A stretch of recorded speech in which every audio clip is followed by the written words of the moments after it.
예레미야가 3장입니다. 예레미야가 3장 19절 말씀부터 39절 말씀까지 보겠습니다.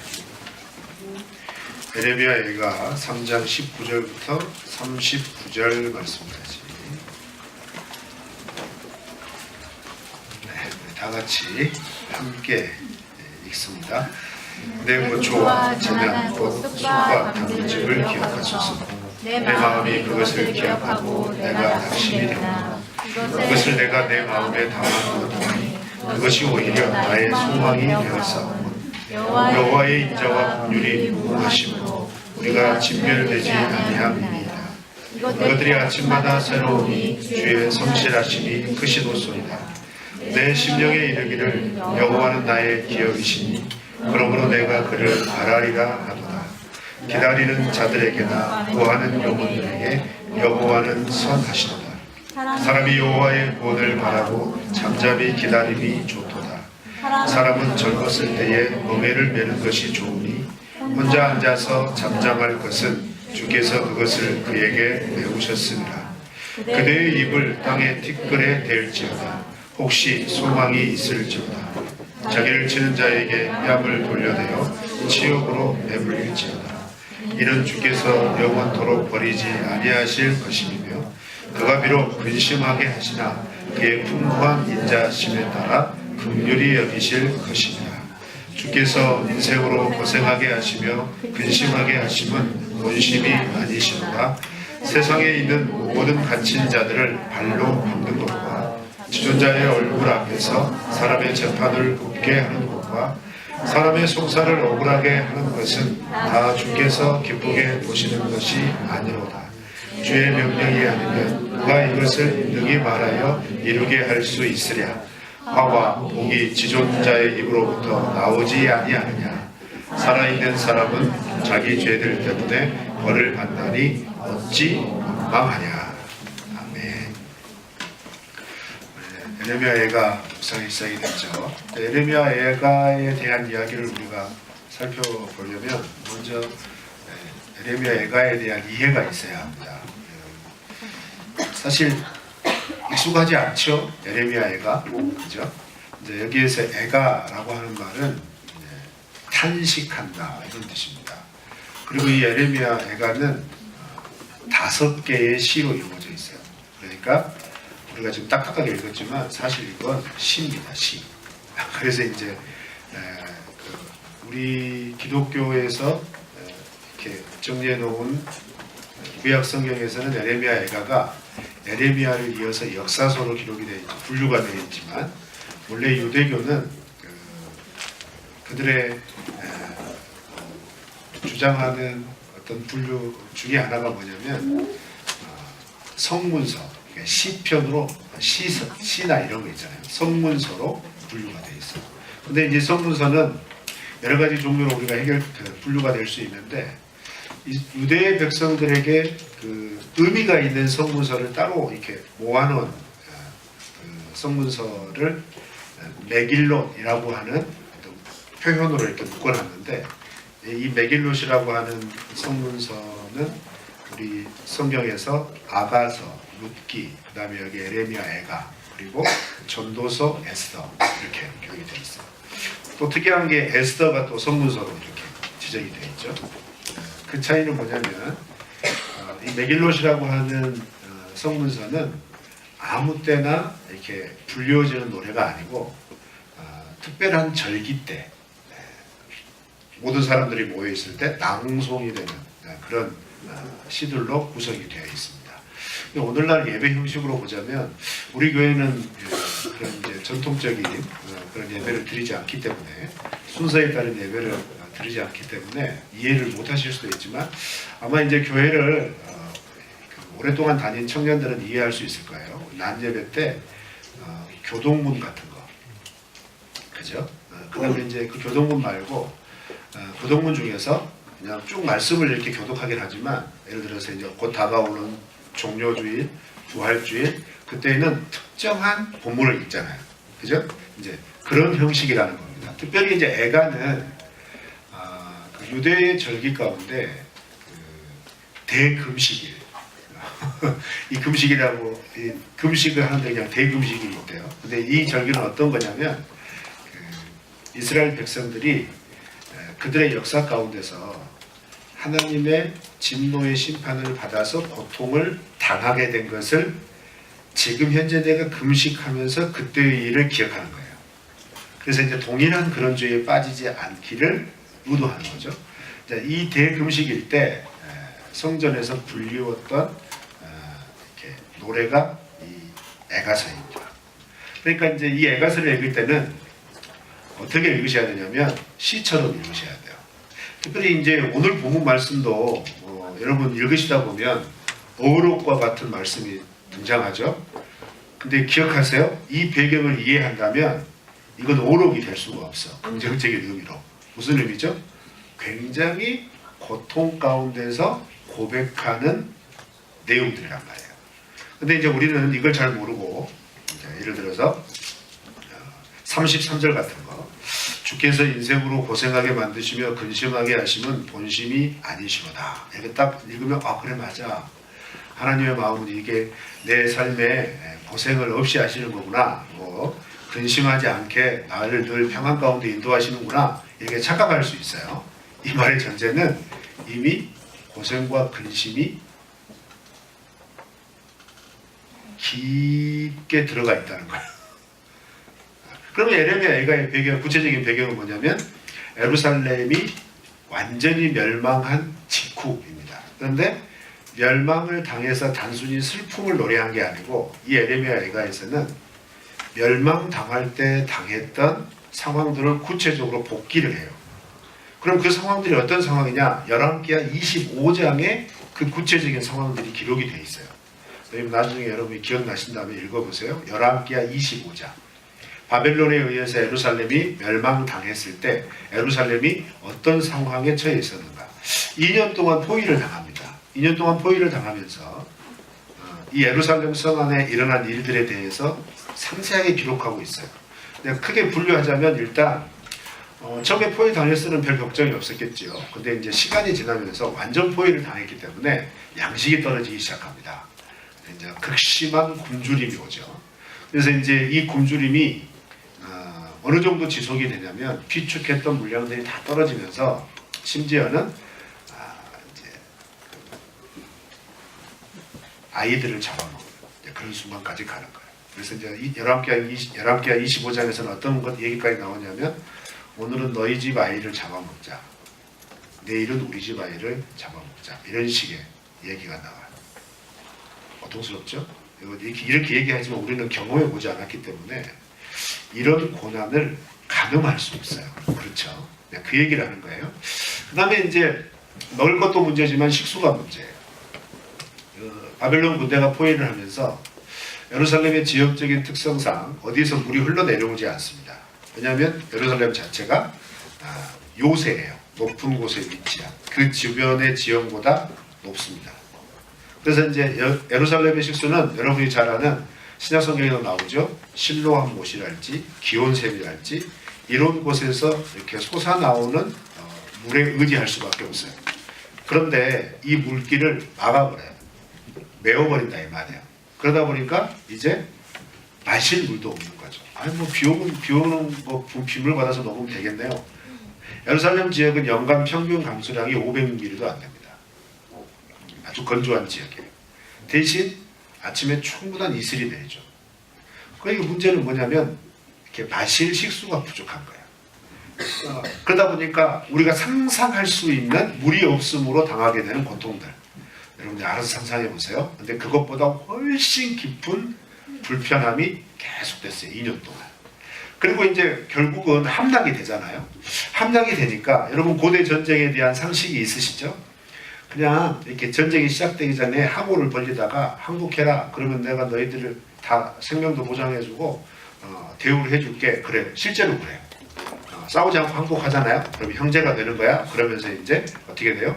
이제 형제국가 아래 지위로 복속이 되는 거죠. 아무런 해를 당하지 않습니다. 대신 이제 대가를 치러야 되죠. 이제 그들이 요구하는 대로 조공도 바쳐야 되고 이렇게 해야 돼요. 그런데 이제 항복하지 않고 대들어요. 대듭니다. 그러면 이제 어떻게 되냐면 뭐 아주 약한 성이라면 며칠 혹은 몇 주 혹은 한두 달 내에 항복하면 괜찮죠. 그런데 예루살렘은 무려 2년 동안 함으로 버린 거예요. 그러니까 이제 바벨론 입장에서는 어떤 마음이 드냐면 약이 오는 겁니다. 그래서 결국은 함락을 시켰는데 그 다음이 문제예요. 함락을 시키고 나니까 이제 분풀이 나는 거예요. 그래서 이제 약탈뿐만 아니라 여러분들이 이제 알고 있는 그런 몹쓸 일들이 계속해서 일어난 거죠. 이런 것들을 바라보면서 에레미야가 깊이 우는 겁니다. 그러니까 이제 이 애가는 그런 에레미야의 마음이 다 들어있는 거예요. 이제 그런 깊은 비통함이 고백되어지다가 공교롭게도 오늘 본문 말씀은 희망을 얘기하는 거예요. 사실 여러분이 일주일 내내 에레미야 애가를 보지 않았다면 오늘 본문 말씀은 이 자체만 딱 보면 굉장히 긍정적인 말씀인 것 같아요. 그렇지만 이 말씀은 그렇게 호의적인 배경 이렇게 분위기가 아니라는 거죠. 이미 1장부터 시작된 굉장한 비탄함 속에서 여기까지 왔고, 여기에서 그럼에도 불구하고 그 비탄과 그 고난과 그 재난이 희망이 될 수 있다라는 것을 고백하는 부분이라는 거예요. 어떻게 이해가 되지 않죠? 어떻게 고통이 희망이 될 수 있지? 어떻게 비탄함이 우리에게 소망이 될 수 있을까? 이 주제를 던져주는 겁니다. 여러분, 청년 세대에, 특별히 한국 사회는 청년들에게 지금 굉장한 고통을 요구합니다. 그렇죠? 우리의 부모 세대들은 구조적으로 먹거리가 풍부했습니다. 왜냐하면 일하면 일한 만큼의 대가가 충분히 주어질 수 있는 개발 단계에 있기 때문이었어요. 그런데 지금 한국 사회는 이미 그 수준을 넘어섰죠. 더 이상 먹거리가 없다고 생각합니다. 그래서 자꾸 이제 흔히 말하면 탈로를 뚫죠.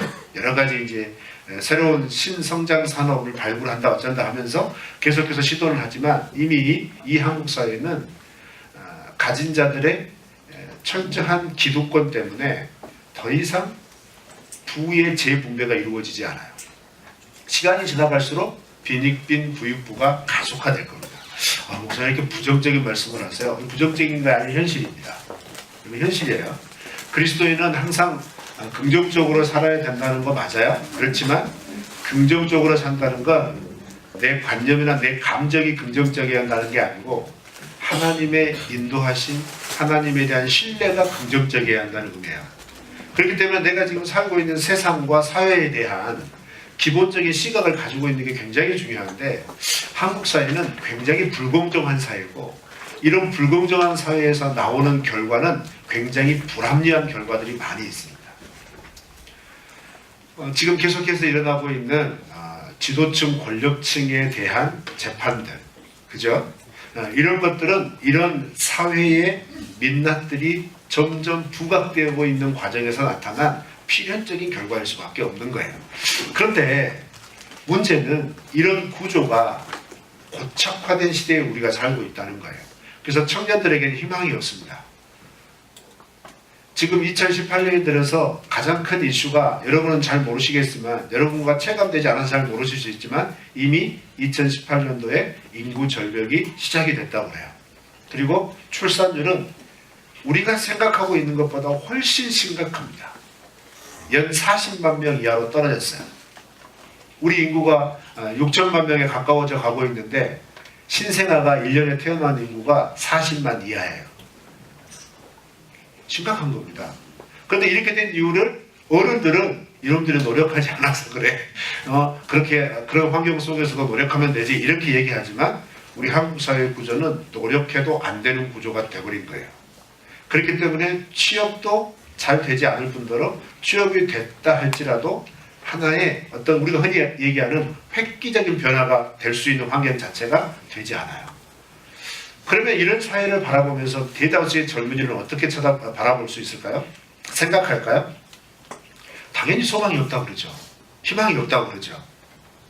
우리가 살고 있는 세상은 지금 그런 세대에 살고 있습니다. 더더군다나 우리가 있는 이 지역, 전라북도 지역, 지금 우리는 군산이라고 하는 지역을 보면서 굉장한 위기의식을 가지고 있어요. 여러분은 잘 모를 수도 있겠지만 군산은 이미 조선업으로 한번 어퍼컷을 맞았는데 지금 GM 때문에 카운터 펀치를 맞았어요. 군산에 한번 가보세요, 여러분. 정막합니다. 사람들이 떠나고 있습니다. 이런 상황을 봤을 때 우리는 암울해질 수밖에 없고, 왜 우리 세대, 왜 내가 태어난 세대가 이렇게 돼야 되는가? 그래서 여러분, 그런 우스갯소리가 있죠. 뭐 엎친 데 덮친 표현일 수도 있지만, 저주받은 무슨 학번 그러잖아요. 그죠? 이 중에 있죠. 저주받은 뭔 학번이죠? 몇 번 학번이죠? 여러분이 저주받은 학번인지도 모릅니까? 여러분 세대에 있어요. 저주받은 학번들이 있습니다. 왜요? 공교롭게도 정책이 바뀌는 시기. 근데 그게 중학교 때 한 번 바뀌었는데 고등학교 졸업할 또 바뀌네? 이거 또 바뀌어. 이 저주받은 세대요. 이렇게 하잖아요. 그렇죠. 참 고통스러워요. 이렇게 고통스러운 환경 속에서 그럼 그리스도인은 어떻게 살아야 되느냐? 어떤 자세와 어떤 자세로 살아야 되느냐? 사실 그런 힌트를 얻을 수 있는 성경은 성경 66권 가운데서 몇 군데 찾아볼 수 있는데 대표적인 성경이 바로 애가입니다. 왜냐하면 애가의 상황에 비하면 우리는 정말 좋은 거예요. 제가 너무 적나라하게 표현하면 정말 메스껍고 거북스럽고 그지없어서 굳이 표현을 하지 않지만 이 예루살렘 멸망의 상황은 우리가 상상하지 못할 그런 어떻게 표현이 안 되는 고통이에요. 어떻게 표현이 안 되는 고통인데 이런 고통 속에서 에레미야는 무엇을 노래하냐면 소망을 노래하는 거예요. 어떻게 그럴 수 있을까? 그런 것들을 오늘 본문 말씀에서 좀 찾아보도록 하겠습니다. 그러기 전에 먼저 이 에레미야가 가지고 있는 굉장히 중요한 메시지가 있어요. 그건 뭐냐면 왜 이런 고통을 당했느냐라는 거예요. 그럼 왜 이런 고통을 당했을까? 이스라엘이 유다가 왜 이렇게 멸망이라고 하는 고통, 포로된다고 하는 저주, 이런 고통과 저주를 받았을까? 거기에 대한 인식부터가 중요하죠. 자, 에레미야 애가 1장 18절을 한번 보시죠. 18절. 1장 18절입니다. 다 같이 읽어볼까요? 시작. 여호와는 의로우시도다. 그러나 내가 그의 명령을 거역하였도다. 너희 모든 백성들아 내 말을 듣고 내 고통을 볼지어다. 나의 처녀들과 나의 청년들이 사로잡혀 갔도다. 자, 여기를 보시고 5장 16절 우리가 이제 앞으로 묵상하게 될 건데 5장 16절 보세요. 읽습니다. 시작. 우리의 머리에서는 면류관이 떨어져 싸우니 오호라 우리의 범죄 때문이니이다. 자, 1장 16절과 1장 18절과 5장 16절에서 왜 우리에게 지금 이런 고통이 임했는가에 대한 진단을 어떻게 하냐면 나의 범죄함 때문이다. 우리의 범죄함 때문이다 라고 얘기합니다. 단순히 그 범죄했다고 하나님이 이렇게 심판하시고 이렇게 징계하시는가? 그런데 이 징계를 어떻게 해석을 하고 있냐면 하나님과의 약속에 따른 고통이라는 거예요. 자, 그럼 그 하나님과의 약속은 어떤 약속이냐면 2장 17절을 한번 볼게요. 에레미야가 2장 17절. 17절 보시죠. 시작. 여호와께서 이미 정하신 일을 행하시고 옛날에 명령하신 말씀을 다 이루셨으며 긍휼히 여기지 아니하시고 무너뜨리사 원수가 너로 말미암아 즐거워하게 하며 내 대적자들의 뿔로 높이 들리게 하셨도다. 여호와께서 이미 정하신 일이래요. 그럼 무엇을 정하셨느냐? 하나님이 이스라엘 백성들과 약속을 하셨습니다. 그 약속은 뭐냐면 이제는 내가 너희의 하나님이 될 거다. 그리고 너희의 하나님은 내가 돼야 될 거다. 너희는 내 백성이 돼. 그런데 여기는 조건이 있다는 거예요. 무슨 조건이냐면 하나님의 백성은 하나님의 말씀을 따라 살아가야 한다는 겁니다. 그러면 어떤 말씀을 따라가야 되느냐? 그것을 압축해 놓은 부분이 어디냐면 신명기예요. 신명기. 그래서 이제 신명기 28장을 한번 펴보세요. 신명기 28장. 신명기 28장에 보시면 어떤 내용이 나오냐면 하나님께서 주시는 복과 저주에 대한 그런 구체적인 내용이 기록이 되어 있는데 신명기 28장 15절부터 68절은 1절부터 14절은 하나님과의 약속의 말씀을 따라 순종했을 때 주시는 복, 그리고 15절부터 68절은 불순종했을 때 내릴 저주. 이 말씀대로 이스라엘 백성들이 지금 저주를 받고 있다는 겁니다. 그러면 여러분, 이 말씀이 우리에게는 굉장히 곤혹스러운 말씀이 돼요. 왜 곤혹스러운 말씀이 되냐면, 하나님이 우리에게 애초에 하나님의 백성, 하나님의 자녀가 됐다면 단순히 우리를 구원시켜 주셨구나, 우리를 구원해 주셨어, 이런 차원에 멈추지 않았다는 거예요. 구원받은 사람은 하나님의 구원받은 백성다운 삶을 살아야 하는 의무가 생긴 겁니다. 그리고 그런 의무를 따라 살아가다 보면 하나님이 그런 삶을 통하여 분명하게 드러내시고자 하는 목적이 있어요. 그런데 그 의무와 목적에는 필연적인 우리가 감당해야 할 구체적인 행동이 필요한데, 하나님은 그 모든 것을 뭉뚱그려서 뭐라고 표현했냐면 약속에 순종하느냐 순종하지 않느냐, 이렇게 표현한 거예요. 하나님과의 약속을 순종하면 약속한 대로 내가 너희에게 이것을 베풀어 주겠다.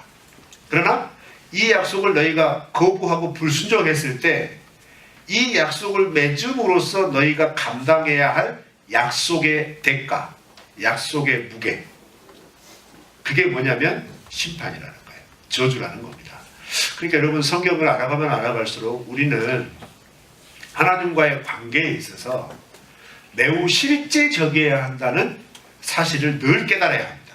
이 신앙생활에 있어서 정말 중요한 건 하나님과 함께 동행한다는 건 단순히 우리의 피상적인 감각이 아니라는 거예요.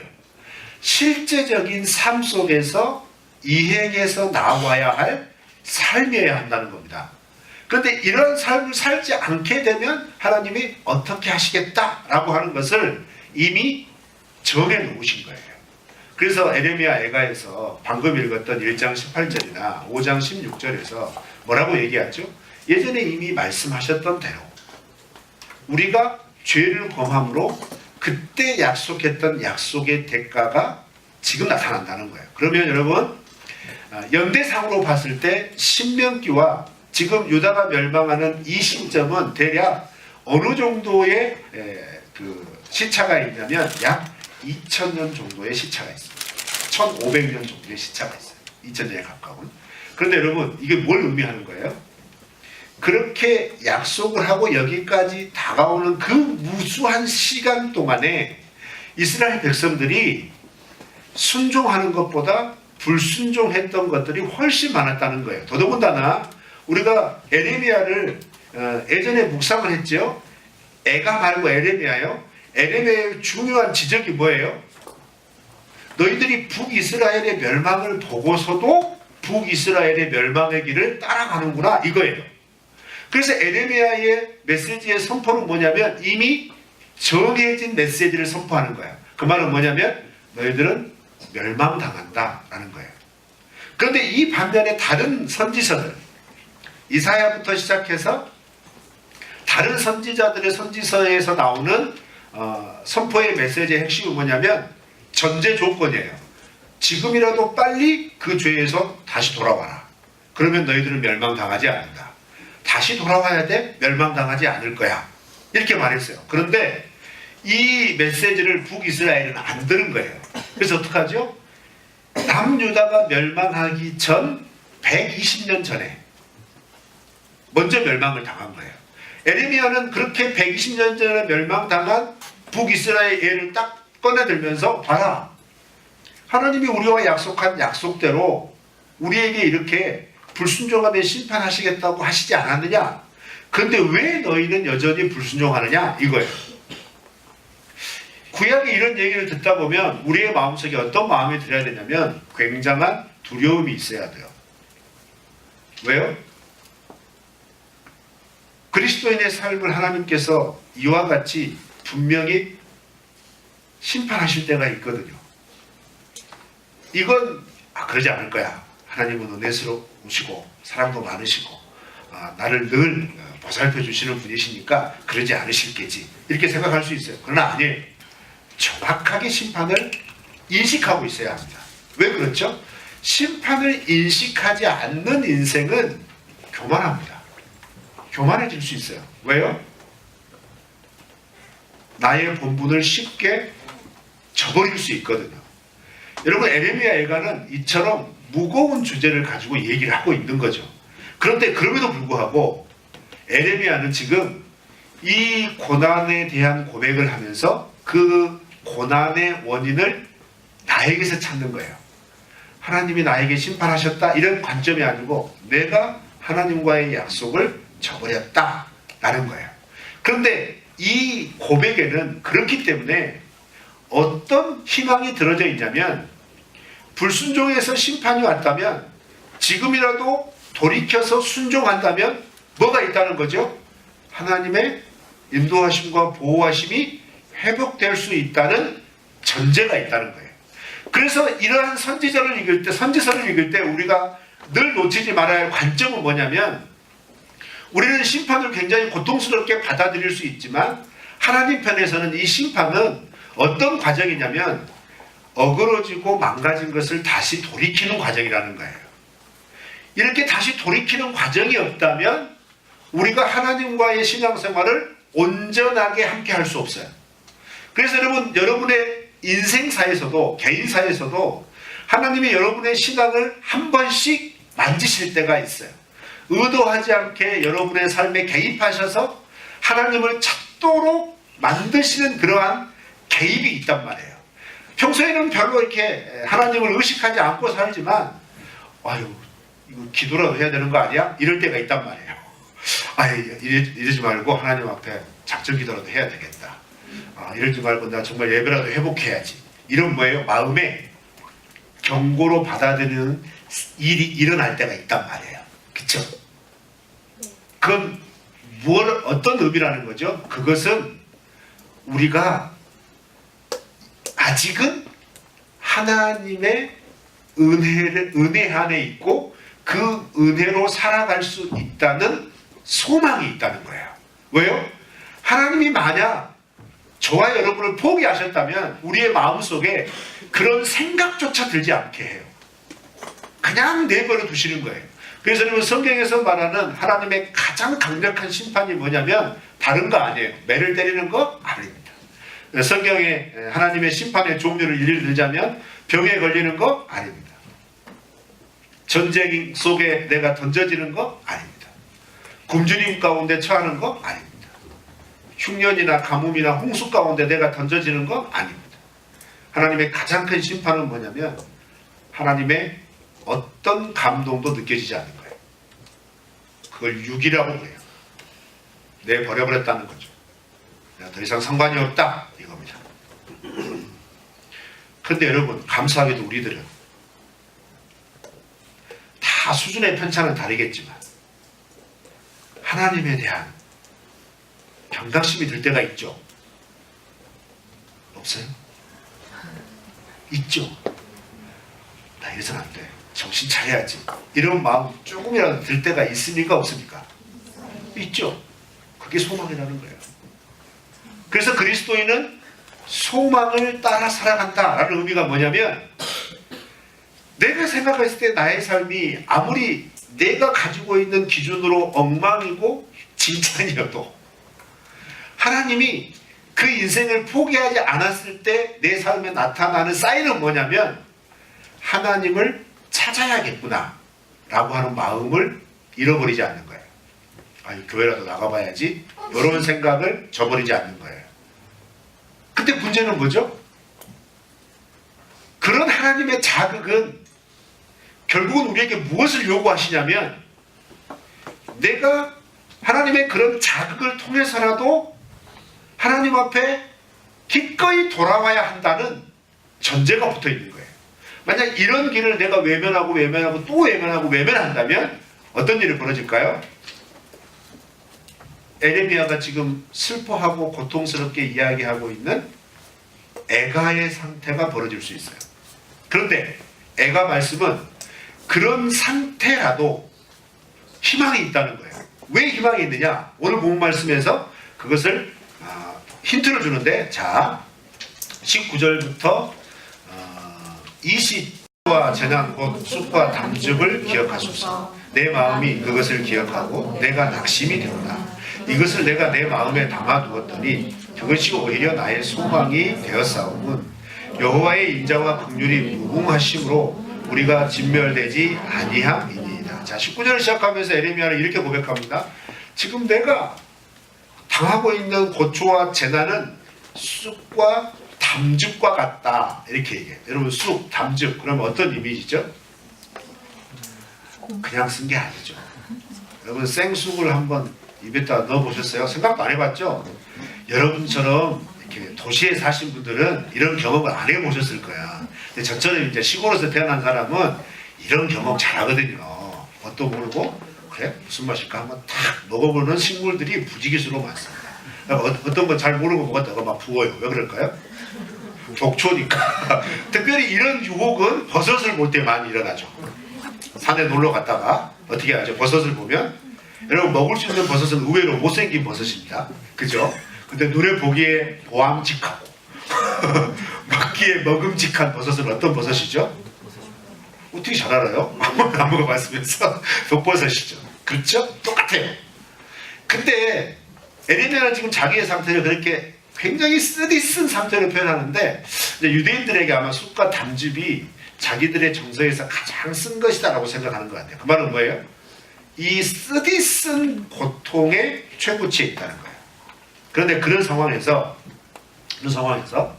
지금 에레미야가 무엇을 하고 있냐면, 내 마음이 그것을 기억하고 내 마음이 낙심되오나 이것을 내가 내 마음에 담아두었더니. 자, 여기에서 내 마음이 그것을 기억했다 이렇게 고백하죠. 그것이 뭐예요?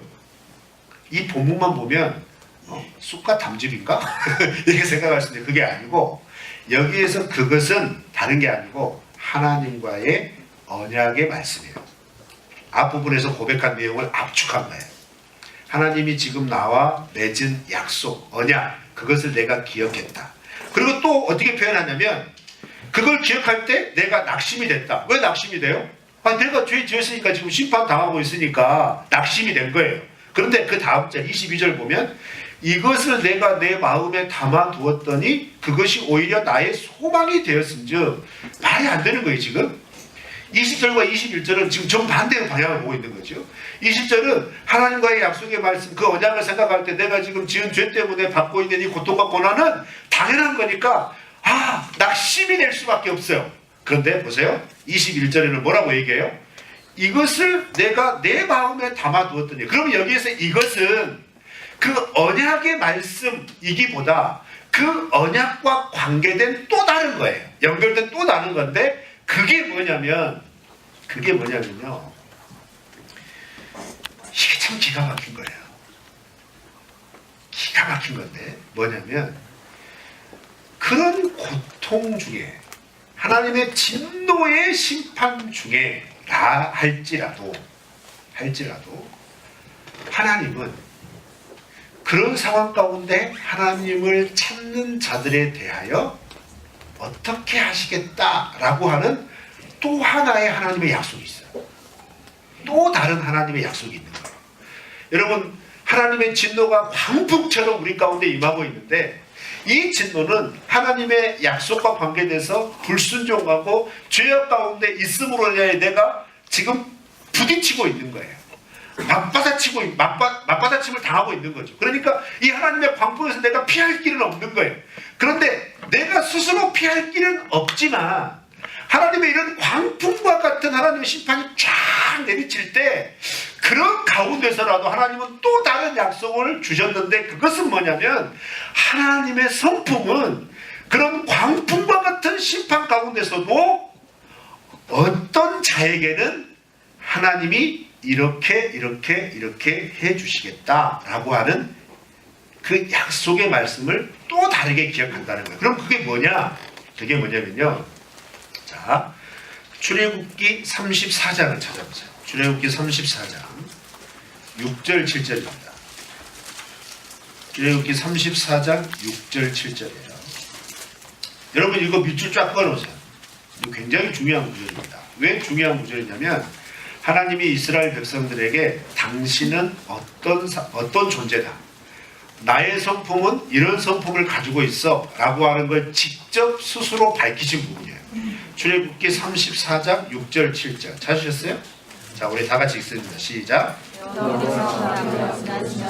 선포하시되 여호와라 여호와라 자비롭고 은혜롭고 노하기를 더디하고 인자와 진실이 많은 하나님이다. 인자를 천대까지 베풀며 악과 과실과 죄를 용서하리라. 그러나 너를 면제하지는 아니하고 아버지의 악행을 자손 3, 4대까지 보응하리라.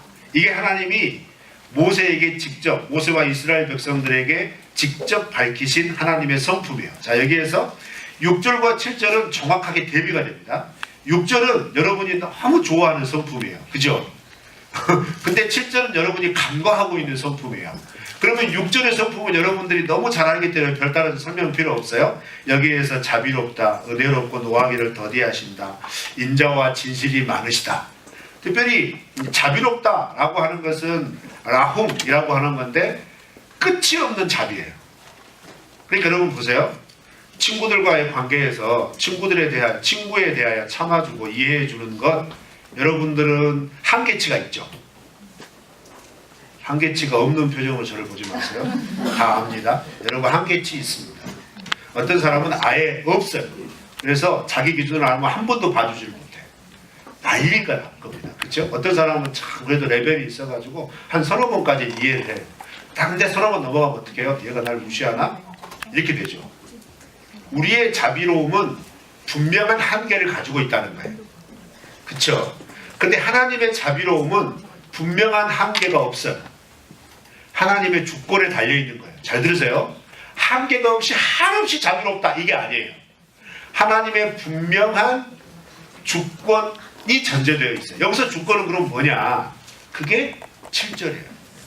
순종하면 한이 없이, 불순종하면 3, 4대까지. 이 부분이 굉장히 키포인트예요. 자, 7절 봐요. 벌을 면제하지 아니하신대요. 3, 4대까지 보호하신대요. 근데 이 반대되는 개념은 뭐냐면 십계명 전문에 나오죠. 하나님의 이 약속한 주신 말씀을 순종하면 1000대까지 내가 어떻게 한다고 그래요? 은혜를 베푼다고 그러죠. 그런데 이걸 불순종하면 어떻게 한다고 그래요? 3, 4대까지 내가 보호한다 이렇게 하죠. 1000대 대 3, 4대. 근데 우리는 3, 4대는 잊어버려요. 근데 이걸 직시해 보세요. 여러분의 세대의 3, 4대라고 생각해 보세요. 이게 하나님의 성품이에요. 즉 하나님은 죄에 대하여 용서는 하지만 죄의 책임을 반드시 물으신다는 거예요. 여러분 하나님 착각하지 마세요. 내가 회개했으니까 용서해 주신다 그러면 하나님 편에서 용서해 주신다는 말은 뭐냐면 그 죄로 인하여 받게 되는 하나님의 진노의 심판을 거두신다는 측면이지, 여러분이 그 죄를 지음으로써 여러분이 살고 있는 이 땅에서의 삶에 나타나는 영향력도 없애주신다는 거 아니에요. 죄를 지으면 반드시 영향력이 나타나게 되고 그것 때문에 여러분이 치러야 할 대가가 분명히 있는데 그거 치러야 한다는 겁니다. 그거 치러야 돼요. 성경이 분명히 얘기해요. 벌을 면제하지 않아요. 벌 받아야 됩니다. 자, 예를 들어 볼까요? 다윗과 밧세바가 가늠했죠. 그래서 낳은 아들이 첫째 아들이에요. 그러죠. 근데 그 아이가 죽죠. 근데 이 아이가 병들어 시름시름할 때 다윗이 어떻게 하죠? 하나님한테 굉장한 기도를 올립니다. 금식도 합니다. 근심합니다. 근데 아이가 결국은 열병으로 죽어요. 근데 그걸 다윗이 어떻게 받아들이죠? 간음의 죄책으로 받아들여요. 그래서 주신 이도 여호와시고 뺏어가신 이도 하나님이신데 내가 이 생명의 주권자 앞에 내 감정으로 얽매여 있은들 죽은 애가 다시 살아오겠느냐. 그래서 금식을 딱 멈추고 하나님의 행하신 일에 대하여 그 죄책을 받아들입니다. 그런데 이 죄책이 여기서 끝난 줄 아세요? 아닙니다. 다윗의 노후는 지속적인 아들들의 반란이 일어나요. 반란이 일어나서 어떤 일이 벌어지죠? 진짜 입에 담기 어려운 더러운 일이 일어나요. 아들이 아버지의 첩을 범합니다. 압살롬 때 그랬죠? 여러분 이건 어떤 거죠? 이 아들들이 반란을 일으켜서 이런 일을 행할 때 그런 허용되는 죄의 오염이 어디서 왔을까요? 거기에서 온 거예요. 그리스도인들이 믿음으로 산다는 거 착각합니다. 믿음으로 산다는 걸 우리는 어떻게 받아들이냐면 이렇게 예배드리고 기도하고 이런 걸 받아들여요. 그런데 여러분 믿음으로 산다는 것은 우리가 생각하고 있는 단순한 예배의식, 이런 예배의식으로 살아간다는 게 믿음으로 산다는 게 아닙니다. 믿음으로 산다는 건 이와 같이 하나님의 약속의 말씀이 내 삶에 그대로 이루어진다는 걸 믿는 거예요. 그럼 어떤 자세가 생기죠? 순종할 때 하나님이 지금 내가 처해 있는 이런 고통과 고난의 상황 가운데 내가 혹시 불순종해서 받고 있는 고난이라고 인정이 된다면 그 고난은 내가 받아들일 수 있는 고난이 되는 거예요. 즉 억울하지 않는 거예요. 억울하지 않게 되면 어떻게 되죠? 그 다음 단계가 애가에서 나오는 반응이에요. 억울하지 않아요. 당연히 내가 하나님 앞에 지은 죄이기 때문에 그 죄값을 받는 거죠. 그런데 뭘 구하죠? 하나님의 자비와 긍휼을 구해요. 자비와 긍휼을 왜 구하죠? 하나님, 내가 하나님과의 약속을 저버려서 이런 고통을 당하고 있지만 그러나 이 고통의 때를 하나님께서 영원토록 놔두지 아니하시고 이 고통의 때가 그쳐질 때가 있을 것을 내가 다시 믿음으로 바라본다는 거예요. 그러면 그런 상황에서 에레미야가 하나님 앞에 구할 수 있는 건 뭘까요? 빨리 이 고통이 끝나게 해주세요. 이걸까요? 아닙니다. 고통을 견딜 수 있는 힘을 주세요 라고 하는 기도를 할 수밖에 없는 거예요. 그래서 여러분 에레미야의 메시지를 잘 읽어보세요. 에레미야의 메시지는 크게 두 가지로 이루어지는데 너희들 망한다, 그리고 너희는 포로 생활을 해야 된다, 이거예요. 그러면 포로 생활을 어떻게 해야 되느냐? 이것도 구체적으로 얘기해요. 어떻게 얘기하냐면 충실하게 해라고 해요. 밭도 갈고 집도 짓고 결혼돼서 애도 낳고. 왜? 70년 동안 살아야 하니까. 그리스도인의 삶을 살아갈 때 이 부분을 간과하면 안 됩니다. 여러분, 청년들이 누구나 청년의 때는 인생의 로망을 꿈꿔요. 이상을 꿈꿉니다. 계획합니다. 그런데 그 삶의 기반 위에 하나님과의 약속의 말씀, 약속의 정신, 이것이 아니고 하나님을 믿는 그리스도인임에도 불구하고 하나님을 모르는 하등의 청년들과 똑같은 생각을 갖는 거예요. 그런 가치를 위해 내가 내 삶을 계획한다고 하는 거죠. 그러나 여러분, 그리스도인과 비그리스도인의 가장 큰 차이가 뭐죠? 그리스도인에게 있어서 가장 큰 가치는 나의 인생은 하나님의 것이고 하나님이 이끄신다라는 거예요. 하나님이 나를 인도하신다, 이거예요. 그런데 머리와 입술은 그렇게 얘기하고 있는데 실제의 삶은 어떻게 해요? 내 인생은 내 힘으로, 내 가치대로, 내 능력대로 살아간다라는 거예요. 이런 가치대로 살아가다가 하나님이 이걸 일깨워 주셔서 내 삶에 쑥이 임할 수 있어요. 쓰리스 맛을 보는 거죠. 쑥보다 더 진한 담즙을 마실 수도 있어요. 그러면 그때에 그리스도인, 정말 하나님이 포기하지 않는 그리스도인들에게 주시는 은혜가 뭔지 아세요? 쑥과 담즙에 빠져서 비탄해하고 비통해하는 그 상태로 내버려 두는 게 아니에요. 그 속에서 또 다른 희망을 보게 되는데 그 희망은 어떤 희망이냐? 아, 그래, 하나님이 이런 비통함도 주시겠다고 약속하셨지만 그 전에 뭘 주실 때가 약속하신 거예요? 하나님은 자비롭고 은혜로우시며 하나님은 그 자비와 한량이 없으셔서 나를 하나님의 약속한 가운데 거하기만 한다면 책임져 주신다라는 거죠. 이 약속의 핵심이 뭐죠? 여러분이 많이 들었던 헤세드라고 하는 약속이에요. 인자와 진실하심이 풍성하시다. 여기서 인자는 인애와 자비, 사랑이 넘치시는데 진실하심은 뭐예요? 이 진실하심은 약속에 근거한 인자와 사랑이 풍성하시다. 그 말은 불순종하면 심판받지만 거기서 돌이켰을 때 어떻게 하신다는 거예요? 언제든지 회복을 시키신다는 겁니다. 여러분 믿으십니까? 그런데 그 회복의 때는 여러분의 때가 아니란 말이에요. 그게 관점이에요. 핵심입니다. 여러분이 원하는 때 내가 회개했으니까 지금 회복시켜주세요, 이게 아니라는 거예요. 애가는 이미 시작된 70년에 바로 초반부에 기록된 거예요. 앞으로 70년을 포로 생활해야 되는 거예요. 그런데 여러분 아세요? 이 70년의 포로 생활 동안 유대인들이 어떻게 되죠? 그 상황을 보시려면 다니엘서를 보시면 돼요. 포로 같지 않게 살아요. 인정받고 삽니다. 어떤 민족보다 탄탄하게 자립하게 되고요. 부를 축적하게 돼요. 무슨 말이죠? 하나님의 말씀을 어겨서 심판을 받았지만, 그래서 성전이 무너지고 자기들이 하나님한테 받았던 가나안 땅을 다 뺏겼지만 하나님은 민족은 살려놓으신 거예요. 이게 중요해요. 왜요? 다시 시작할 수 있다는 거예요. 너희가 이 뼈저린 교훈을 뼛속까지 각인하여서 하나님만 늘 섬기며 살아가겠다는 삶이 온전하게 갖추어진다면, 새겨진다면 땅은 없어졌을지라도 다시 시작할 수 있다는 거예요. 어떻게? 하나님이 다시 예루살렘으로 보내주신다는 거지. 비록 바벨론의 지배하에 있겠고 앞으로 페르시아의 지배하에 있겠지만 하나님은 그 땅에서 살게 해주신다는 거죠. 그리고 다시 하나님의 민족으로서의 정체성을 드러내며 살아갈 수 있는 기회를 주신다는 거죠. 자, 여러분, 여기에 굉장히 중요한 메시지가 있습니다. 그건 뭐예요? 우리가 지금 당하는 고통과 고난은 결국 하나님의 인도와 보호하심에 대한 소망을 일으키게 하고, 그 소망 가운데 하나님 앞에 지금 현재의 나의 영적인 상태를 겸손하게 고백하게 된다면 하나님 어떻게 하시겠다는 거예요? 바꿔주시겠다는 거예요.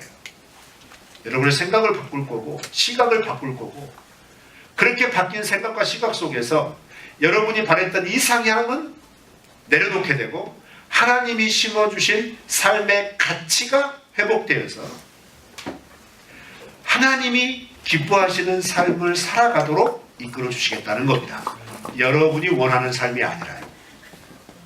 여러분이 기대하는 삶이 아니라 하나님이 원하는 삶. 말씀을 정리합니다. 청년 여러분, 우리는 일주일 동안 더 이 심각한 이야기를 묵상해야 됩니다. 자, 묵상할 때 기억하세요. 철저하게 에레미야의 마음에 빠져들으셔야 돼요. 고통을 이해하셔야 됩니다. 그리고 받아들이셔야 합니다. 왜요? 고통을 받아들여야 소망이 생깁니다. 어떤 소망이요? 하나님 앞에 불순종해요. 내가 지금 고통 속에 있지만 내가 다시 하나님의 약속의 말씀으로 돌아선다면 하나님이 어떻게 하시겠다는 거예요? 다시 세우시겠다. 회복하시겠다. 그 때가 내가 원하는 때가 아니고 하나님이 어느 때인지까지는 모르지만 적어도 그 하나님을 바라보는 시각이 생겼다면 견딜 수 있는 힘을 주신다는 거예요. 그래서 오늘 본 말씀 나머지 부분은 뭘 얘기해요? 참아라는 거예요. 인내해라는 거예요. 그 하나님을 잠잠히 바라보라는 거예요. 그러면 여러분, 저는 언변이 짧아서 여러분에게 그 구체적인 상황을 설명을 못 해주지만 그 하나님 앞에 여러분이 정직하게 서고 그 하나님을 잠잠히 바라보며 나아갈 때 그 하나님께서 여러분의 각각의 마음속에 하나님이 깨닫게 해주시는 놀라운 말씀의 깨우침들을 주시고 그 말씀의 깨우침을 통하여 삶의 힘을 공급하여 주셔서 고통 중에 있더라도 넉넉히 이길 수 있는 소망을 경험할 수 있는 은혜를 맛보게 하실 줄 믿습니다. 우리는 그 은혜 가운데 있음을 기억하시기를 바랍니다. 자, 우리가 그 말씀 생각하시면서 찬양 드리면서 연금하도록 하겠습니다.